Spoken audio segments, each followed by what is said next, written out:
Hi, I'm Jerry Job, and this tutorial is in using AI apps for collage work. This is a piece that I made using two AI apps, Wombo Dream and Neural Paint. This is Wombo Dream. What it allows you to do is enter a prompt, a phrase, and create artwork from it. The AI does all the work for you. All you do is put in a phrase, in this case, dark tower, style, dark fantasy, and you hit the create button, and it creates this artwork for you. Well, that's fine, but it's not your work, really. So this tutorial is going to show you how to take something like this and create your own work.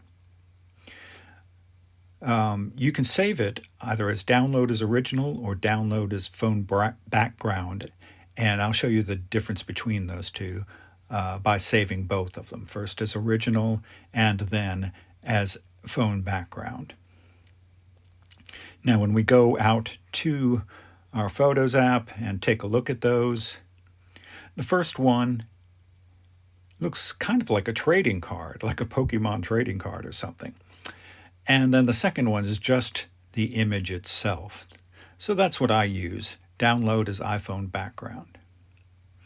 Now, how do we make that into our own? Well, one way is to use it as a background or as part of a collage.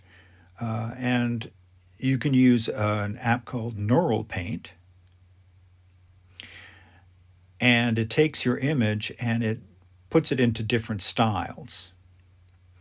One thing you don't see here is the ad that played that I cut out. So you choose a look down at the bottom, it goes through, and it changes the palette, the brush strokes, but it's very low resolution and it's very small, the output for this. But you can see that you can get some totally different looks from that original Wombo Dream image or any of your own images.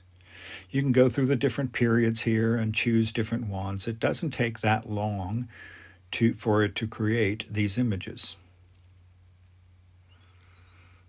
I'm going to end up with a symbolism one here. And when I save that, it saves it with that little watermark down in the lower right. So when I save it, the first thing I want to do is get rid of that watermark. And so I go into Retouch, which is my app of choice for removing unwanted portions of my image. So it's just a matter of going in and choosing that image, object removal, paint over the watermark, and then saving it off. When I save it off, you can see that the image is saving it at 256 by 418. This is a very small image. So I'll go into Smart Resize 2X and enlarge it several times. The first time I apply a drawing level 2 filter to it as I enlarge it, and then I just remove the filter by going to drawing 0 and remove it. You can't see the entire screen here because of the way it's in portrait. Okay, so this is the image I start with from Wombo Dream. I really only want the structure portion of this for my image. So I take the Neural Paint version that I made and enlarged, cropped down, and I'm going to put the structure in here, and I do that with Effects Blend. And I bring in the image, the Wombo Dream image, and what I'm going to do is resize it and put that structure over that white portion in the center right. I lower the opacity to sort of Make sure I'm putting it in the right place. And then I bring the opacity up. I bring in a brush mask. I zoom in. I change my brush to a harder edged because the structure has a harder edge to it. And I start painting it in. Now I'm beginning to see here that the left portion of the image, I didn't get it lined up correctly, the left side of the structure. So I will lower the opacity again. Oh, yes, see, that line doesn't match up. So I'll get rid of the brush mask and the zoom, and then that allows me to resize the image and place it back into where it needs to go. Once I'm happy with that, I'll bring the opacity back up and the brush mask, and I'll start painting in again. I paint outside the structure. I want to make sure that I get everything that I want to, every portion of the structure that I want in there, and I overlap it outside, and then I'll come back and clean up the edges.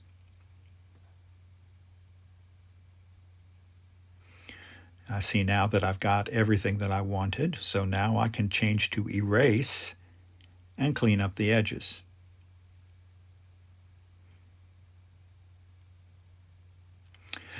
As I said, I'm using Effects Blend to bring this in here. And I want to talk about blend modes for just a second. Normal, as you can see, brings in everything. Every portion of the top image. Oops.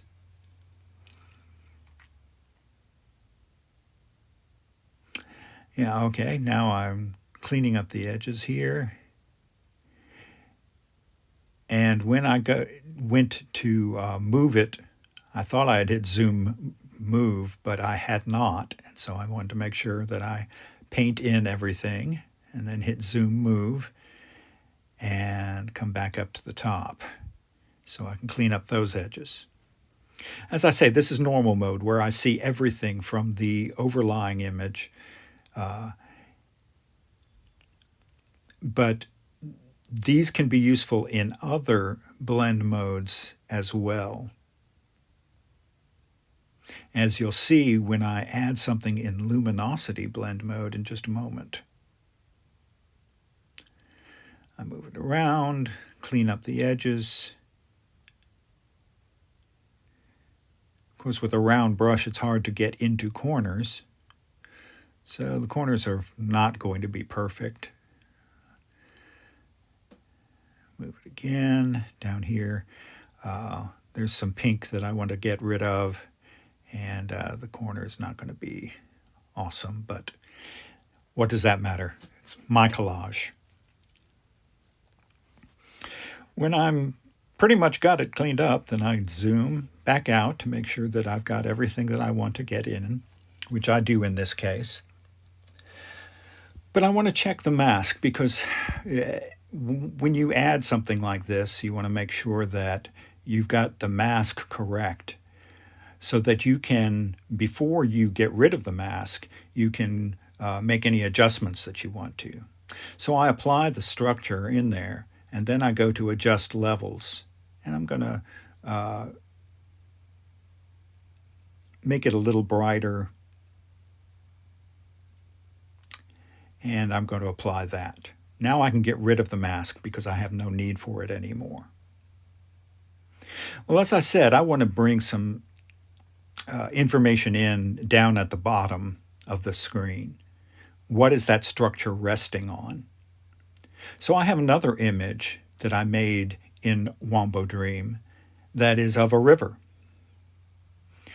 So I will go into Effects Blend and bring in that new image. But this image I'm going to do in luminosity blend mode rather than normal blend mode. I don't want all the colors from this particular image I want to keep the colors from the underlying image. So luminosity says keep the colors from the background and bring in the detail from the foreground. I've lowered the opacity and placed the image. Then I bring the opacity back up. I change the blend mode to luminosity. And there you can see that the detail is from the foreground and the color from the background. I'm going to lower the opacity some. Don't need quite that much detail in there. And then I'm going to bring in my brush mask, invert it, and start painting in this detail that I want.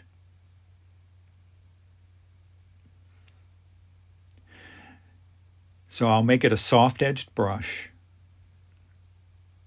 and start painting in the detail.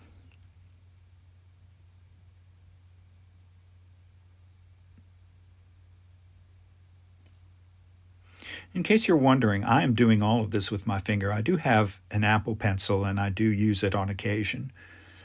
But I want to show people that don't have Apple Pencil that it's possible to do this just with your finger. Modify the opacity and apply. Now there's some sharp edges here, so I think I'm going to go into style coherence and soften up the edges somewhat. Since the mask is still in place, this coherence will only apply to that lower portion of the screen. And I'm going to make it very low opacity, about 30%. Apply that. Well, I want to add some other things to my image here. One thing is I would like to have a tree. So I have some trees saved off. I'll go into Effects, Blend. I've got an album of trees, and these trees actually came from the Distressed FX app.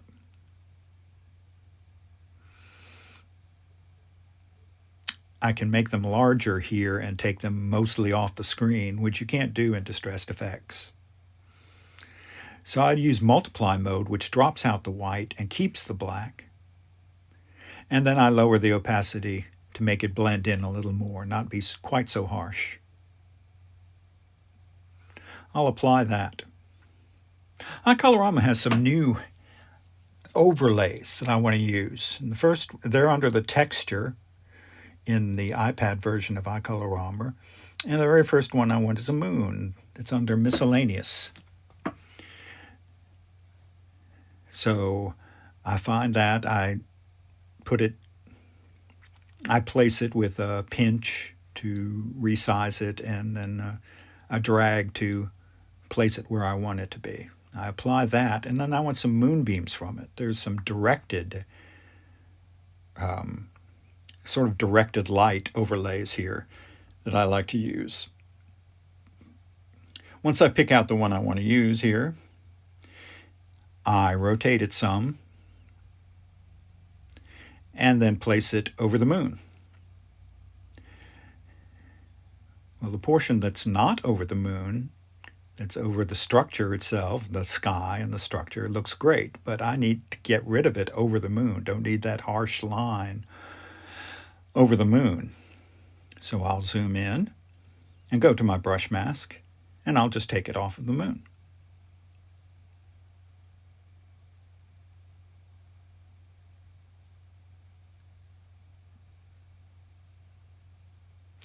Then I'll zoom back out and I will work with the opacity, because I don't need it to be quite that strong.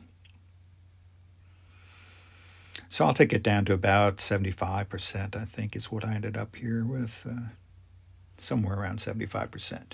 And I apply that. There are also some new tones that can change your image just unbelievably. Look at all the different presets here: vacation, sunset. I can change it, and it changes the color palette and the contrast. It sort of brings everything into the same sort of look. I wanted to go more yellow, so I'm going to choose this one, and I see that the moon is not being included, so I've got to bring my brush mask back up and get rid of that. And then I lower the opacity until it's not quite so glaring. And I apply that.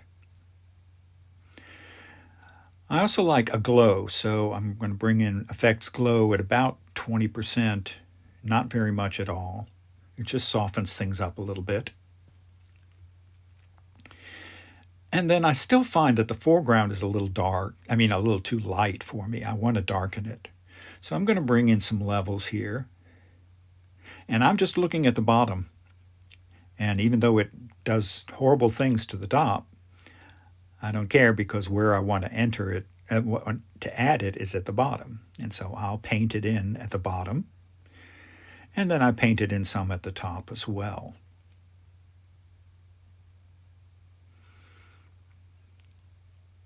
As I'm looking at it, if I think that this is a little too much, then I can lower the opacity. But this is going to be fine, and I apply the adjustment. And then I remove the mask. I want to do some things with the sky, darken it some without making it increasing the contrast. So I'll go into exposure, do that, and then paint it in over the sky. Now, my original work, I did add some texture to it at the end, but I think we've already gotten to the point where you can see what we're doing here. And I hope that you will look at AI apps as something that you can use in your collage work, but not try and present as your own. So that's Jerry Job, and until next time, enjoy.